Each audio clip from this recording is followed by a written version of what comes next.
Welcome back sa aking YouTube channel, Jeremy's TV Manila. Like, share, and subscribe. Ang topic po natin for today's reflection o ang Martes Santo na aral ay napakalungkot.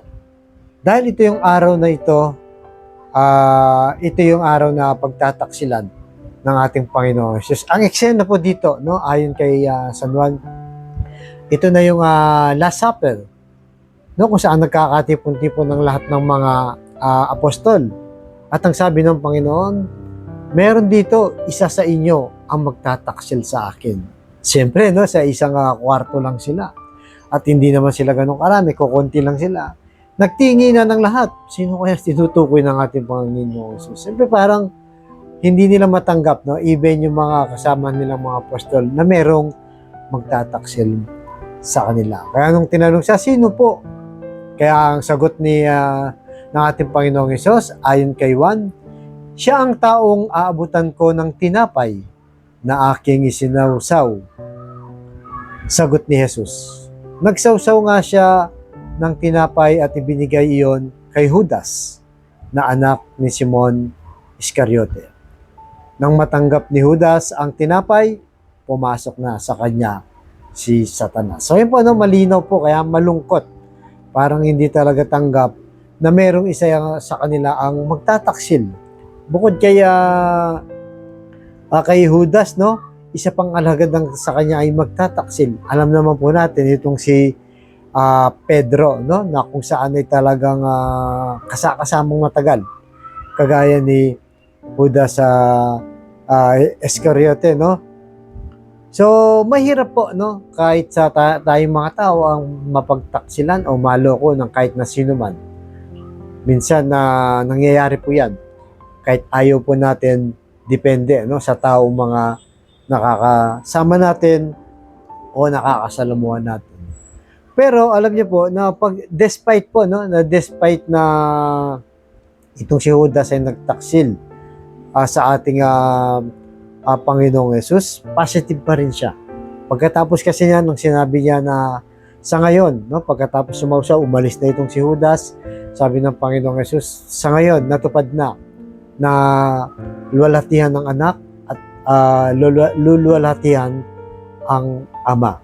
So, yun po ang nakikita, no, ng ating Panginoong Hesus.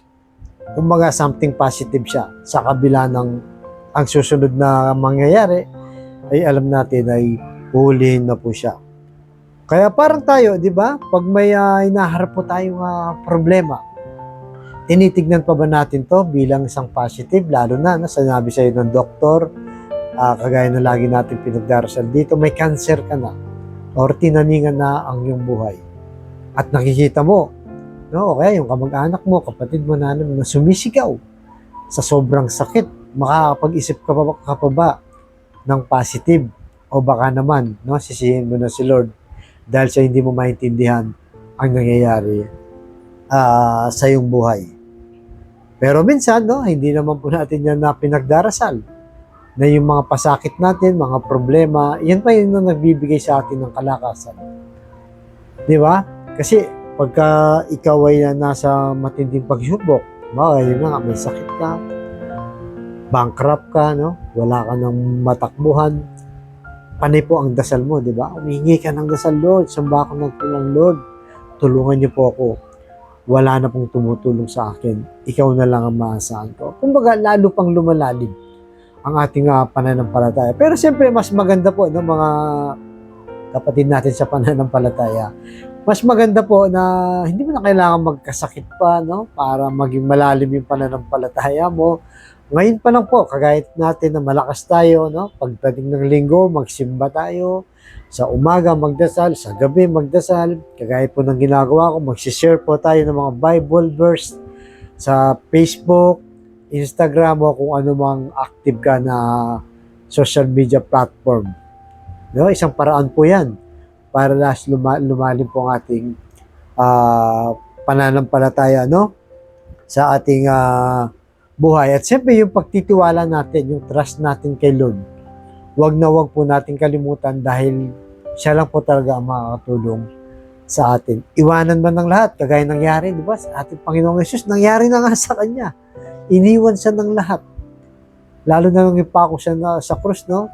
Nung nagbubuhat na siya ng krus hanggang sa ipako, nawala po lahat ng apostol sa kanyang tabi. Ang natira lang is si Mama Mary, no? At saka si San Juan Evangelista. Sila lang po ang naiwang kasama ng ating Panginoon Yesus. So sa ating buhay, ganun din po. Meron ding mang-iiwan at may iiwan sa atin, no? Kaya pagdasal po natin, no? Sa kabila ng mga matitinding problema natin, pagsubok sa buhay, mga pagtataksil, mga hindi natin maintindihan, magdasal po tayo ng mataimtim.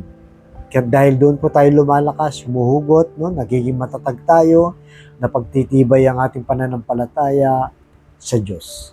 Kaya huwag po kayo mawalan ng pag-asa, lalo na ngayong Holy Week din. Ngayon, no, na pinagdiriwang po natin, lalo na po tayo mga Katoliko, sa buhay po natin. Alam naman po natin, hindi natin ito mape-perfect.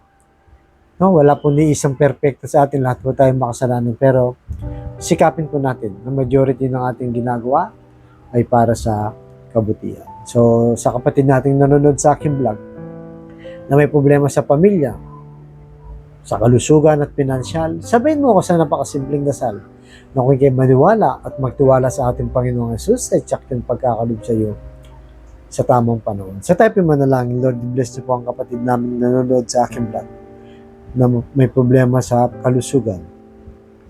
Stage 4 cancer na, Lord. Tinaningan na rin po ang kanyang buhay at lahat po na may karamdaman sa oras na ito.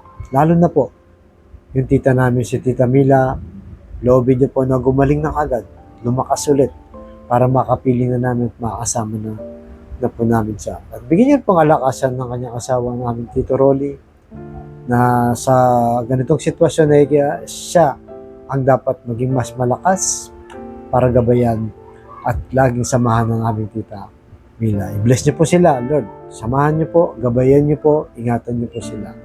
Lahat po na may karamdaman ngayon, ipuin niyo po ang mapagpagaling na kamay, haplusin niyo po, tanggalin niyo po ang kanilang karamdaman. Alam naman po namin na walang imposible sa iyo kung iyong loloobin. At ganoon din po sa pamilyang hindi nakakasundo, nagkawatak-watak dahil sa mga problema, dahil sa hindi pagkakaunawaan. Ipuin niyo po ang kanilang puso na maging mapagkumbaba, mapagpatawad, at higit sa lahat ay mapagmahal sa bawat miyembro ng pamilya. At ganoon din po sa financial, Lord, na kailangan namin lahat. Lalo na po, yung mga kapatid namin walang-wala. Ultimo pambili ng 1 kilo lang ng bigas, pinoproblema pa, Lord, kung papaano nila iraraos ang kanilang pamilya. I-bless niyo po ang aming hanap buhay para sa aming mga pamilya. Patawarin niyo po kami sa aming mga kainahan at kasalanan. Ang lahat ng ito ay hiniling namin sa matamis na pangalan natin, Panginoon Jesus. Amen. To God all be the glory. Siya ngalan ng Ama ng Anak ng Diyos sa Espiritu Santo. Thank you very much po.